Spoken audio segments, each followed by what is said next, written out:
하나님 말씀입니다. 열왕기하 4장 17절에서 27절을 봉독해 주시기 바랍니다. 여인이 가연 잉태하여 한 해가 지나 이때쯤에 엘리사가 여인에게 말한 대로 아들을 낳았더라. 그 아이가 자라매 하루는 추수꾼들에게 나가서 그의 아버지에게 이르렀더니 그의 아버지에게 이르되 내 머리야 내 머리야 하는지라. 그의 아버지가 사안에게 말하여 그의 어머니에게로 데려가라 하매 곧 어머니에게로 데려갔더니 낮까지 어머니의 무릎에 앉아 있다가 죽은지라. 그의 어머니가 올라가서 아들을 하나님의 사람의 침상 위에 두고 문을 닫고 나와 그 남편을 불러 이르되 청하건대 사안 한 명과 나귀 한 마리를 내게로 보내소서. 내가 하나님의 사람에게 달려갔다가 돌아오리이다 하니 그 남편이 이르되 초하루도 아니요 안식일도 아니거늘 그대가 오늘 어찌하여 그에게 나아가고자 하느냐 하는지라. 여인이 이르되 평안을 비나이다 하니라. 이에 나귀의 안장을 지우고 자기 사안에게 이르되 몰고 가라. 내가 말하지 아니하거든 나를 위하여 달려가기를 멈추지 말라 하고 드디어 갈멜산으로 가서 하나님의 사람에게로 나아가니라. 하나님의 사람이 멀리서 그를 보고 자기 사환 게하시에게 이르되 저기 수넴 여인이 있도다. 너는 달려가서 그를 맞아 이르기를 너는 평안하냐 내 남편이 평안하냐 아이가 평안하냐 하라 하였더니 여인이 대답하되 평안하다 하고 산에 이르러 하나님의 사람에게 나아가서 그 발을 아는지라. 게하시가 가까이 와서 그를 물리치고자 하매 하나님의 사람이 이르되 가만두라. 그의 영혼이 기로워하지만은 여호와께서 내게 숨기시고 이르지 아니하셨도다 하니라. 아멘. 자, 오늘은 수넴 여인의 가정입니다. 수넴 여인의 가정. 오늘은 가정의 달 5월 마지막 주일입니다. 수넴 여인의 가정 이야기를 하면서 수넴 여인의 믿음을 한번 살펴보겠습니다. 이 가정에서 믿음이 한 사람 있는 사람이 믿음 똑바로 있는 사람이 굉장히 중요합니다. 여기에 수넴 여인의 가정은 이 수넴 여인의 믿음이 대단하게 좋다는 것을 알 수가 있습니다. 표현이 그런데 대단하다는 것을 알 수가 있는데 아무리 시대가 어둡고 윤리적인 부패가 극에 달했을지라도 하나님은 남은 자를 통해서 일하신 분이라는 것. 북왕국 이스라엘의 아합 왕이 나라를 다스리던 시대에는 엘리야 선지자를 그 다음에 이후 요람 왕의 시대에는 엘리사 선지자를 남겨두셨습니다. 엘리사 선지자는 일종의 순회 설교자였는데 여러 지역을 돌아다니면서 설교하는 사람이었습니다. 이 당시 북왕국 이스라엘은 베델과 길갈, 여리고에 선지 학교가 있었습니다. 그래서 열왕기하를 읽다 보면 엘리사 선지자가 선지자 생도들을 가르치고 도와주기도 하는 내용을 볼 수가 있습니다. 그는 특별히 수넴이라는 지역을 자주 방문했습니다. 이스라엘 갈릴리 지역에 다볼산과 갈멜산 사이에 수넴이라는 곳이 있는 것을 볼 수 있는데 갈보아 산 근처에 있습니다. 사무엘상 28장에서 블레셋의 군대와 사울왕의 군대가 전쟁을 치른 곳이 바로 수넴입니다. 사울왕은 결국 이 갈보아 산 전투에서 중상을 입고 자기 칼에 엎드려서 죽었습니다. 엘리사 선지자와 그의 사환인 게하시는 이 지역을 지날 때마다 수넴에 거주하는 한 여인의 집에서 음식을 먹고 설교 준비도 하고 숙박을 해결했습니다. 자, 10절 한번 읽어주시기 바랍니다. 10절. 청하건대 우리가 그를 위하여 작은 방을 담 위에 만들고 침상과 책상과 의자와 촛대를 드사이다. 그가 우리에게 이르면 거기에 머물리이다 하였더라. 네. 수넴 여인은 남편과 남편과 의논해서 작은 방을 만들어서 엘리사 선지자의 서재로 꾸며주었습니다. 그런데 이 여인은 대가를 바라고 한 일이 아닙니다. 내가 선지자를 위해 이만한 일을 했으니까 선지자도 내게 이만큼의 은혜를 베풀어 달라는 그런 식이 아니었습니다. 이 수넴 여인은 아주 좋은 성품을 가지고 있었던 것 같습니다. 그래서 엘리야 선지자가 사환 게하시를 통해서 여인이 네가 원하는 게 무엇이냐 알아보라고 얘기합니다. 자, 그럴 때 13절도 읽어주시기 바랍니다. 엘리사가 자기 사안에게 이르되 너는 그에게 이르라. 내가 이같이 우리를 위하여 세심한 배려를 하는도다. 내가 너를 위하여 무엇을 하랴. 왕에게나 사령관에게 무슨 구할 것이 있느냐 하니 여인이 이르되 나는 내 백성 중에 거저 하나이다 하니라. 예, 내가 요람 왕도 잘 알고 군대 장관도 잘 알고 있으니 내 가정에 필요한 것이 있으면 채워주겠다는 의사를 표현을 합니다. 그런데 수넴 여인의 대답은 간단하죠. 자, 13절 읽어보시기 바랍니다. 13절. 엘리사가 자기 사안에게 이르되 너는 그에게 이르라. 내가 이같이 우리를 위하여 세심한 배려를 하는도다. 내가 너를 위하여 무엇을 하랴. 왕에게나 사령관에게 무슨 구할 것이 있느냐 하니 여인이 이르되 나는 내 백성 중에 거저 하나이다 하니라. 예, 여인이 이르되 나는 내 백성 중에 거주합니다. 이렇게 말합니다. 나는 내 고향에서 내 백성들 사이에서 내 집을 갖고 살고 있으니까 더 바랄 것이 없습니다. 이런 말입니다. 그러니까 엘리사의 종 게하시가 여인의 상황을 보고 엘리사에게 대답을 합니다. 여인에게 아들이 없으니까 아들을 원하고 바라고 있을 것이다. 이렇게 대답을 하죠. 자, 14절을 읽어주십시오. 14절.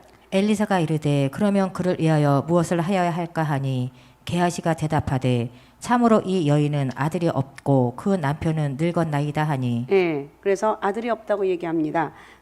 그러자 엘리사는 하나님의 계시를 받아서 수냄 여인을 축복하죠. 자, 16절도 읽어주시기 바랍니다. 엘리사가 이르되 한 해가 지나 이때쯤에 네가 아들을 안으리라 하니 여인이 이르되 아니로소이다. 내 주 하나님의 사람이여 당신의 계집종을 속이지 마옵소서 하니라. 예, 이는 하나님이 99세가 된 아브라함에게 나타나셔서 명년에 내 아내 사라가 아들이 있을 것이다. 아들을 낳으리라고 하신 말씀과 비슷해 보입니다. 사라도 그 말씀을 믿을 수 없어서 웃었는데 수냄 여인의 대답도 비슷합니다. 수냄 여인이 아니로소이다. 내 주 하나님이여 당신의 계집종을 속이지 마옵소서 이렇게 말합니다. 여인이 믿지 못했지만 하나님 말씀은 그대로 실현되었고 이듬해 수냄 여인은 늦둥이 아들을 안게 되었습니다. 그리고 애지중지 얼마나 귀하겠어요. 애지중지 키웠습니다. 그런데 아이가 서너 살쯤 되어서 어느 날 아버지가 곡식 빼는 것을 구경하러 나갔다가 두통을 호소하다가 어머니에게 데려다 주었는데 어머니 무릎에 누워있다가 그만 죽고 말았어. 그런데 중요한 사실은 수냄 여인이 남편에게 이 사실을 일절 말하지 않았다는 거예요. 아마 일반적인 여자들이었다면 남편에게 아이가 죽었다고 소리를 지를 텐데 이 여인은 남편에게 아무 말도 하지 않았어요. 그저 엘리사 선지자가 누워있던 침상에 시체를 눕혀놓고 문을 닫습니다. 그리고 남편에게 나귀 한 마리와 산을 구해서 엘리사가 있는 갈멜산으로 달려갑니다. 남편이 묻죠. 23절을 읽어주시기 바랍니다. 23절. 그 남편이 이르되 초하루도 아니요 안식일도 아니거늘 그대가 오늘 어찌하여 그에게 나아가고자 하느냐 하는지라. 오늘 갈 날이 아닌데 어째서 가고자 하느냐 이렇게 묻습니다. 그렇게 묻죠. 그런데 여인은 평안하단 말 외에 아무것도 하지 않습니다. 분명히 아들이 죽은 큰일이 벌어졌음에도 불구하고 남편에게 아들에 관한 어떤 이야기도 않고 급히 나귀를 몰아서 갈멜산으로 갔습니다. 그러자 엘리사 선지자가 수냄 여인이 멀리서 오는 것을 보고 게하시에게 여인을 영접하라고 지시합니다. 26절입니다. 너는 달려가서 그를 맞아 이르기를 너는 평안하냐 내 남편이 평안하냐 아이가 평안하냐 하라 하였더니 여인이 대답하되 평안하다 하고. 네. 게하시는 여인에게 너는 평안하니? 평안하냐? 내 남편이 평안하냐? 아이가 평안하냐고 물었는데 여인이 대답하기를 평안하다. 지금 큰일이 벌어졌는데도 평안합니다. 모두가 괜찮다고 대답합니다. 어떻게 이런 대답을 할 수 있을까요? 참으로 놀라운 대답입니다. 그러나 엘리사는 그 여인의 중심에 괴로움이 있음을 알았습니다. 그런데 하나님이 알려주시 않아서 그 이유를 모르고 있었습니다. 오늘 이 26절의 질문은 하나님이 우리 모두에게 하시는 질문입니다. 너는 평안하냐? 내 남편은 평안하냐? 내 아이들은 평안하냐? 내 가정 전체가 평안하냐? 수냄 여인은 아들이 죽은 극한의 고통 속에서도 평안하다는 놀라운 대답을 하고 있습니다. 오늘 예배를 드리면서 내가 정말 평안한지, 내 가정, 내 남편, 내 자녀들이 평안한지 생각해 보시면서 이거는 우리 생각과 믿음에 따라 차이가 있습니다. 내 생각이, 내 믿음이 하나님 나에게 평안을 주셨기 때문에 나는 평안하다고 고백하면 하나님이 평안이 임하는 것이고 나는 왜 이렇게 힘들고 어려운 문제가 정말 주절주절이 있는가? 나는 왜 이렇게 고통 속에 살아가는가? 이런 생각을 하면 그런 고통 속에 살아간다는 것. 중요한 건 오늘 예배를 드리면 이 믿음이 엄청나게 중요한 거예요. 주님 나는 평안합니다. 나는 주님의 주신 은혜로 힘차게 살아가고 있습니다. 우리 가정이 평안합니다. 이렇게 고백하는 그런 역사가 있으시기 바랍니다. 자, 그러면 이 수냄 여인은 고통 속에서도 평안하다고 대답할 수 있는 이유가 무엇인가? 첫 번째 이유가 무엇인가? 늦둥이라도 날이 죽었는데 무엇이 평안하겠습니까?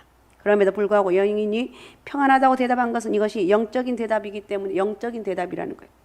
아무리 현실이 고통스럽고 어려워도 여인은 영적으로 평안하다고 대답한 거예요.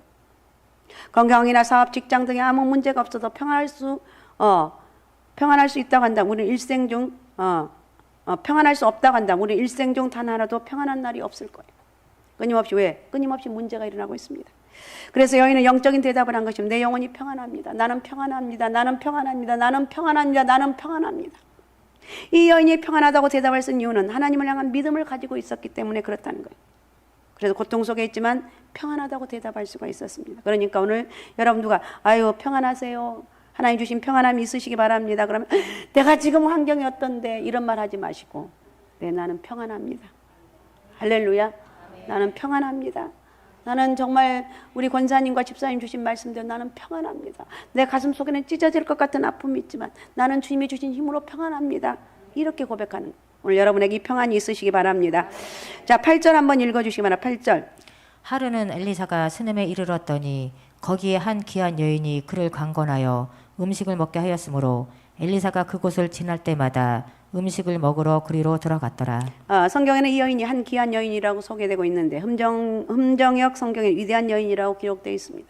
하나님이 수넴 여인을 위대하다고 말씀하셨는데 이 여인의 위대함은 어디에 있습니까? 그의 재산입니까? 그렇지 않습니다. 그가 막강한 과문의 힘입니까? 그렇지 않습니다. 그것도 아니고 그가 가진 사회적 지문이 그 지위 때문입니까? 그것도 아니라는 거예요. 그런데 하나님이 이 여인을 위해서 위대한 여인이라고 말하고 있습니다. 왜 그렇습니까? 이 여인이 하나님을 향한 믿음을 가지고 있었기 때문이라는 것. 오늘 여러분 이 믿음의 복이 여러분에게 임하시기 바랍니다. 늘 예배를 드리면서 문제가 산더미처럼 쌓여있다 할지라도 나는 평안합니다. 나는 기쁩니다. 나는 감사합니다.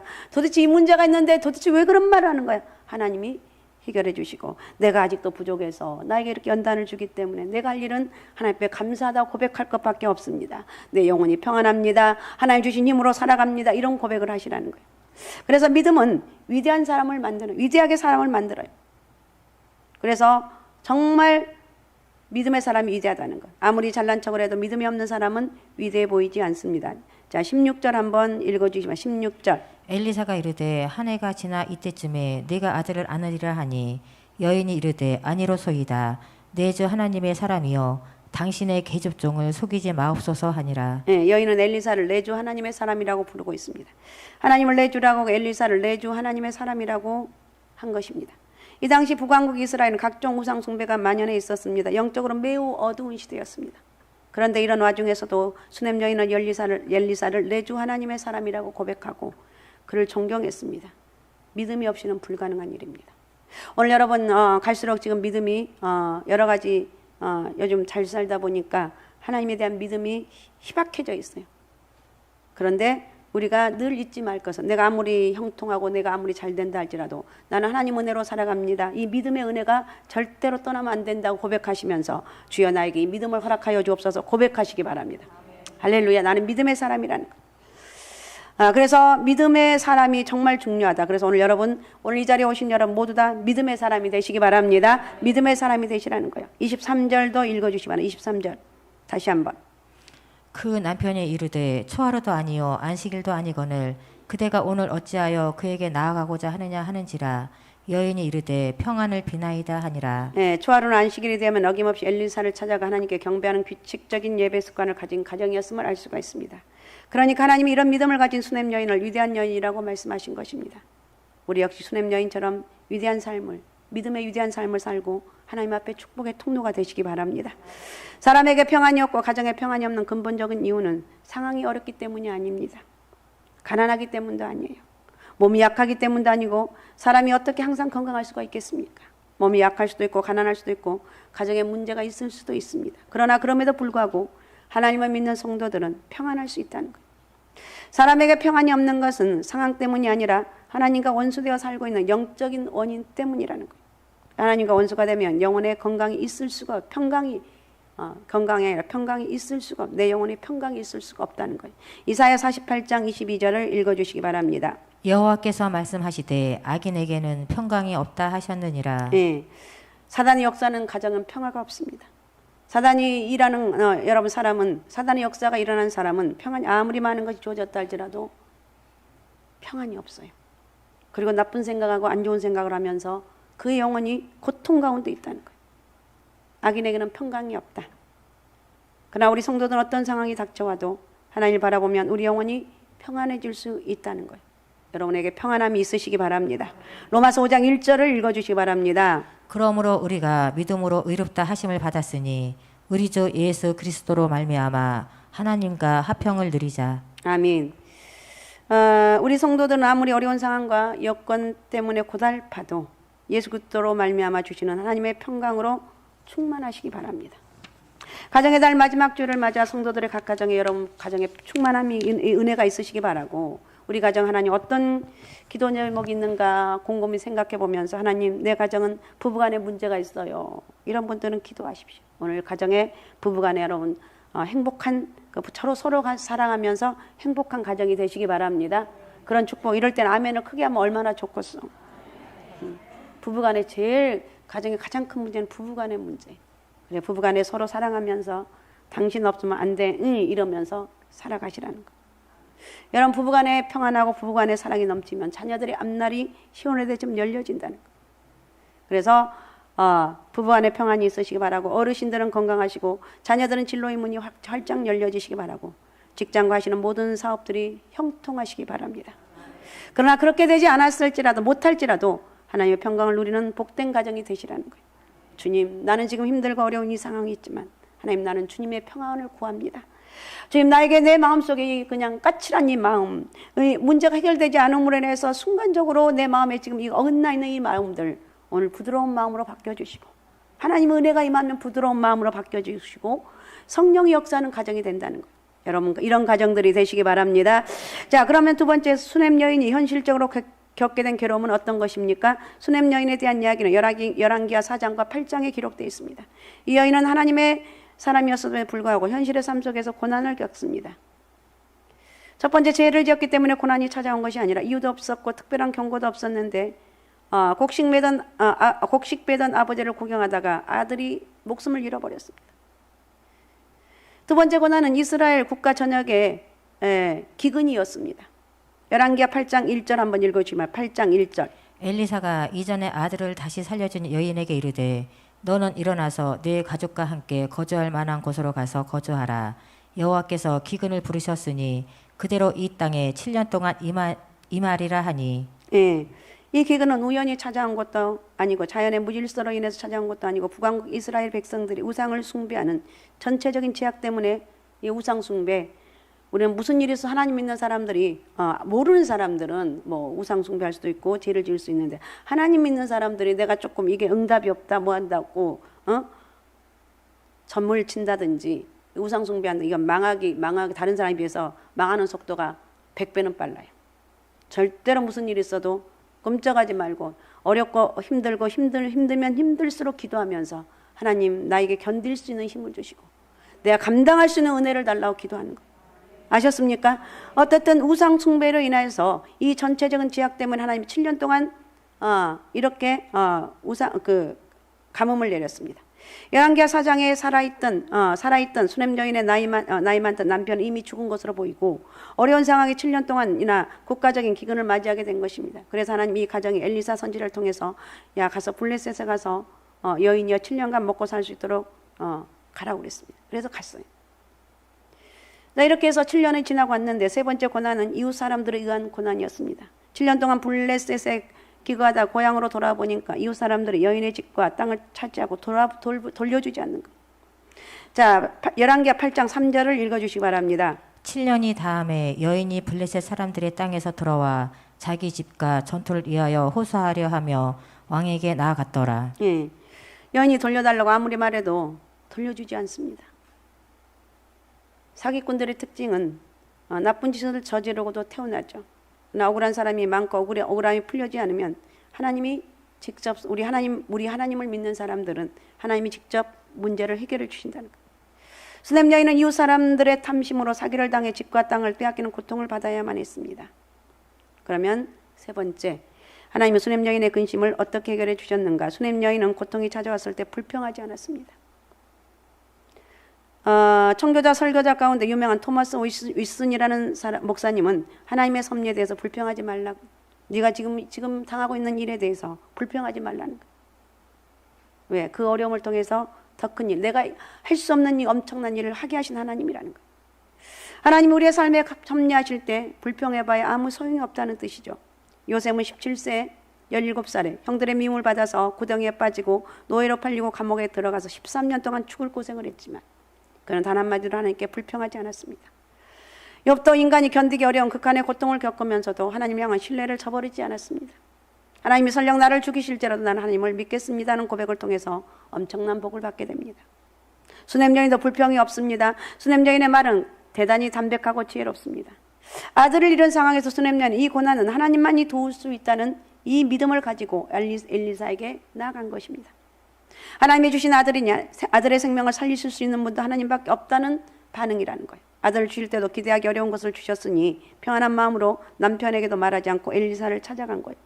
자, 4장 27절 28절을 읽어주시기 바랍니다. 오늘 본문 4장 27절 28절. 산에 이르러 하나님의 사람에 나아가서 그 발을 아는지라. 게하시가 가까이 와서 그를 물리치고자 하매 하나님의 사람에 이르되 가만두라. 그의 영혼이 기로하지만은 여호와께서 내게 숨기시고 이르지 아니하셨다 하니라. 예, 거기만 읽으죠. 그러니까 여인이 가로되 이르되 내 주께 아들을 구하더이까 나를 속이지 말라고 내가 말하지 아니하니까 이렇게 기도하고 있습니다. 게하시가 수냄 여인을 보고 왜 선지자의 발을 얹느냐 말리려 하자 엘리사 선지는 가만두라. 그 마음에 괴로움이 있다고 말합니다. 그러자 수냄 여인이 입을 엽니다. 내가 내 주께 아들을 구하더이까 내가 아들을 달라고 했습니까? 선지자가 나를 위해서 기도해주고 이렇게 아들이 생겼지 않습니까? 이렇게 말합니다. 이렇게 한 거죠. 아들을 구하지 않았다는 거예요. 간접적인 말이지만 원하는 내용을 정확하게 파악할 수가 있습니다. 그래서 엘리사가 사한 게하시에게 너는 사람들을 만나지 말고 인사도 하지 말고 곧바로 가서 내 지팡이를 그 아이의 손에 놓으라고 지시한 것입니다. 그리고 엘리사가 직접 찾아갑니다. 수냄 여인의 집에 들어가 자신의 평소 눕던 침상에 아이가 죽어 누워있는 것을 보게 됩니다. 자, 열왕기하 4장 33절 34절을 읽어주시기 바랍니다. 들어가서는 문을 닫으니 두 사람뿐이라. 엘리사가 여호와께 기도하고 아이 위에 올라 엎드려 자기 입을 그의 입에 자기 눈을 그의 눈에 자기 손을 그의 손에 대고 그의 몸에 엎드리니 아이의 살이 차차 따뜻하더라. 예. 엘리사는 누워있는 아이 위에 올라가서 아이의 눈 위에 자기 눈을 그의 자기 입을 그 손에 자기 손을 맞대고 엎드렸습니다. 그러자 죽었던 아이가 7번 재채기를 하고 크게 하고 7번 재채기를 크게 하고 일어나더니 다시 살아났다고 이렇게 성경이 말하고 있습니다. 이 수냄 여인은 그 땅에 기근이 일자 아무 주저함도 없이 연고도 없이 타향살이에서 말씀 앞에 그대로 순종합니다. 극심한 기근 속에서 7년간 먹고 살 수 있게 되었습니다. 하나님이 먹고 살 수 있게 해주신 것입니다. 베드로전서 1장 6절을 읽어주시기 바랍니다. 그러므로 너희가 이제 여러 가지 시험으로 말미암아 잠깐 근심하게 되지 않을 수 없으나 오히려 크게 기뻐하는도다. 네, 근심이 있어도 잠깐뿐이라는 거예요. 근심이 지나면 오히려 큰 기쁨이 있다는 거예요. 그러므로 지금 근심이 되는 일이 조금 있더라도 걱정하지 마시기 바라고 반드시 기쁨이 찾아올 것이라는 거예요. 자, 열왕기하 8장 5절을 다시 읽어주시기 바랍니다. 8장 5절 같이 한번 화면을 보고 같이 한번 읽겠습니다. 읽습니다. 시작.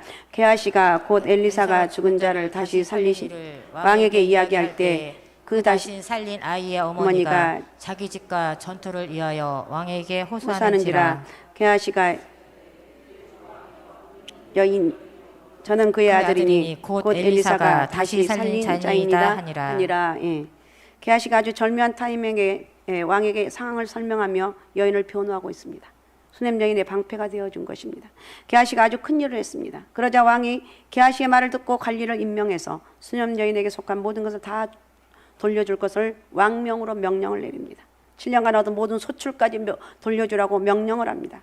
그래서 여인은 7년간 농사를 짓지 않았는데 한꺼번에 모두 받게 되었습니다. 하나님이 여인의 가정을 돌봐 주신 거예요. 그래서 베드로전서 5장 7절은 이렇게 말합니다. 베드로전서 5장 7절. 너희의 염려를 다 주께 맡기라. 이는 그가 너희를 돌보심이라. 네, 염려가 있다면 근심이 있다면 걱정이 있다면 하나님께 이 맡기는 게 사실은 쉬운 게 아니에요. 믿음이 있어야 돼요. 하나님 제가 내 문제 이건 도무지 해결될 수 없는 문제 주님께 맡깁니다. 이렇게 고백하면서 이런 고백을 오늘 예배를 드릴 때 믿음이 생기거든요. 예배를 드리면서 여러분 이런 믿음의 고백을 하고 주님 내가 이거 너무너무 몸부림치고 기도하는데 하나님 이거 들어달라고 믿음으로 고백하는 거예요. 자, 어떻든 결론적으로 말씀을 생각해 보면 오늘날 한국 사회는 개인도 가정도 국가도 평안하지 못합니다. 북이스라엘의 아시아 요람 왕의 시대와 비슷합니다. 사람들이 우상숭배 좋아하고 점치러 다니고 각종 범죄가 끊임없이 일어나고 우리 가정과 국가의 평안을 위협하고 있습니다. 우리 힘으로 우리를 지킬 수가 없어요. 지켜주실 분은 오직 하나님 한 분밖에 없다. 하나님 이렇게 험악하고 완악한 시대에도 남은 자를 남겨두시고 하나님 향한 참된 믿음을 가진 백성들 통해서 일하신다는 거예요. 대한민국이 살 길은 우리가 우리 가정을 불쌍히 여겨주시고 지켜주시도록 하나님께 기도하는 길밖에 없다는 거예요. 우리가 천지를 창조하신 하나님 여호와를 딱 붙잡고 있으면 어떤 상황 가운데서도 우리를 지켜주실 줄로 믿습니다. 왜 그렇습니까? 우리의 도움은 천지를 지으신 여호와에게서 나왔기 때문에 그렇다는 거예요. 아셨습니까? 주님, 내가 믿음으로 살겠습니다. 하나님 은혜 안에 살겠습니다. 주님, 나에게 믿음의 복을 허락해 주시고 수많은 약속들이 믿어지게 도와주시고 믿음대로 선포하며 나아갈 수 있는 영적인 복을 허락하여 주시옵소서. 오직 예수, 오직 믿어, 오직 성령 충만함으로 아무리 어려운 상황에 처한다 할지라도 소망을 잃어버리지 말고 하나님을 의지하면서 평생 평안함을 고백할 수 있는 그런 영적인 복이 있으시기 바랍니다. 그런 축복의 통로가 되시기 바랍니다. 자, 우리 시간 같이 이 말씀을 생각하면서 같이 기도하겠습니다. 하나님 아버지, 수냄 여인의 믿음을 나에게 허락하여 주옵소서. 이 수냄 여인의 믿음을 통해서 하나님 은혜가 그의 가정 말씀 앞에 순종했더니 이건 있을 수 없는 그런 순종함입니다. 그러나 순종했습니다. 그랬더니 모든 것이 다 회복되는 역사가 있어. 아무리 가뭄이고 어려운 상황이라 할지라도 나라 민족 여러 가지 환경을 바라보면 소망이 없지만 소망은 우리 하나님께 있습니다. 내가 하나님을 믿고 의지하고 믿음으로 승리하기를 원합니다. 주여 축복하여 주옵소서. 자, 우리 주여 세 번 부르고 우리 같이 통성으로 같이 기도하겠습니다. 주여, 주여, 주여.